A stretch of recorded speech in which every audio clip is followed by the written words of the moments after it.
At ngayong muling na-impeach sa Kamara at inendorso na sa Senado ang Articles of Impeachment laban kay Vice President Sara Duterte. Alamin natin ang paghahanda ng kanyang defense team. Makakausap po natin ang isa sa mga abogado ni VP Sara na si Attorney Michael Poa. Attorney, good morning. Good morning, Sir Ivan, at magandang umaga rin po sa ating mga kababayan. Attorney, nakausap niyo na ba si VP Sara habang nagde-develop itong mga pangyayari sa Kamara at Senado kahapon? Ano yung naging reaksyon niya?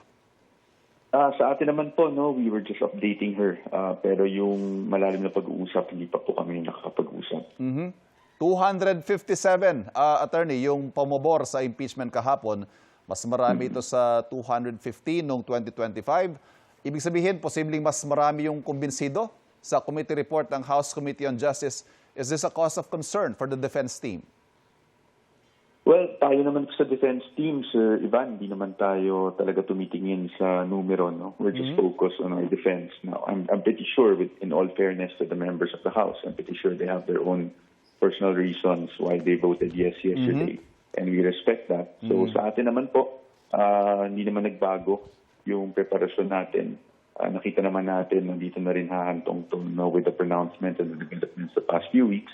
So, ano lang po tayo, handa lang po tayo para sa next stage ng proceedings na ito, which is the Senate. Yes. And Attorney, yung iba ho nagpaliwanag ng kanilang yes vote kahapon, ang kanilang dahilan ay nais talaga nilang mabigyan si VP Sara ng pagkakataong sagutin ng mga alegasyon laban sa kanya in an impeachment trial. Well, we respect that position, Sir Ivan, no? And that's exactly what we plan to do, to give her the best defense possible. Yun naman ang pinaghandaan natin ng matagal ng panahon. So, tingnan na lang po natin yung development sa susunod na araw kung kailan magko-convene ng impeachment court, and we will react accordingly. Isa ho sa mga tumatak na statements ni VP Sara tungkol sa impeachment, noong una sinabi niya she wants a bloodbath. Ganyan pa rin ba ang gusto niya ngayon at are we expecting a bloodbath? Well, na-explain naman ng Vice Presidente natin last year, I think yung ibig sabihin niya doon sa sinabi niyang bloodbath, no? At ang nabanggit nga niya, what she meant is yung dugo niya, yung subject ng bloodbath. No? It's not really what we perceived it to be.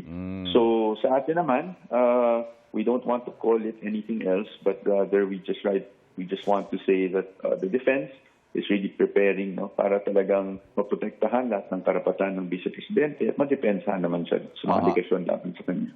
Attorney, hindi pa kasi namin naririnig, hindi pa naririnig ng publiko ang magiging sagot ng defense team ni VP Sara kung paano sasagutin yung mga alegasyon laban sa kanya, yung confidential funds, yung unexplained wealth, yung pagbabantaraw sa Pangulo. Well, Sir Ivan, kasi siyempre you have to understand, we don't want to telegraph our defenses, kaya hindi namin talaga sinasa publiko even during the past interviews. No? Siguro ang ma-assure na lang natin, lalo na sa mga sumusuporta sa ating Vice Presidente, ay handa naman tayong sagutin lahat yan. And of course, we maintain pa rin, no, yung ating mga objections dun sa nangyari sa lower house pagdating sa proceedings.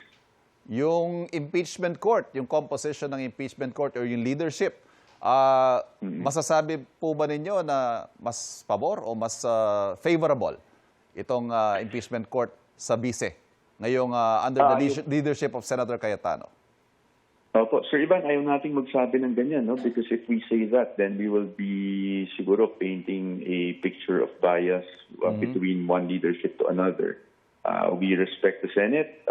Kung sino man ang ating mga ang liderato, we expect fairness. At siyempre po, no, alam naman natin na ang Senado ay really 24 independent republics, and we have always believed that they will decide based on the evidence presented to them. No? So again, gusto ko lang paruhin, we don't want to comment on that or paint a picture na may bias between one leadership and from another dahil nirerespeto po natin kahit sino man ang maging liderato ng Senado. Attorney Michael Poa, sir, thank you very much for joining us this morning. Good morning, Sir Ivan. Maraming salamat sa inyo at magandang umaga ulit sa ating mga kababayan.